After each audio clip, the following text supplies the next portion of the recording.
এখনকার তরুণরা সোশ্যাল মিডিয়ায় অতিমাত্রায় সময় ব্যয় করছে, যা তাদের পড়াশোনা ও নৈতিকতার উপর নেতিবাচক প্রভাব ফেলছে।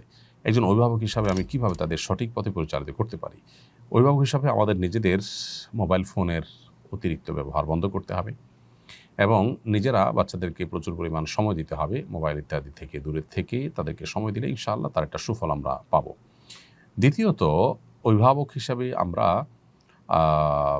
সোশ্যাল মিডিয়াতে বিচরণ করা সন্তানদেরকে সেখান থেকে সরিয়ে আনার জন্য তাদের উপযোগী খেলাধুলার পরিবেশ, ফিজিক্যাল এক্সারসাইজের জায়গা তাদেরকে দিতে হবে, বিকল্প বিনোদনের ব্যবস্থা তাদের জন্য করতে হবে এবং সে সমস্ত পরিবারের ছেলে মেয়ে এবং সে সমস্ত শিক্ষা প্রতিষ্ঠান ইত্যাদি অ্যাভয়েড করতে হবে যেগুলোতে আসলে এই ধরনের ডিভাইসের ছড়াছড়ি বাচ্চাদের প্রতি ব্যবহারের ব্যাপক প্রচলন আছে, কারণ পরিবেশ দ্বারা বাচ্চারা অনেক বেশি প্রভাবিত হয়।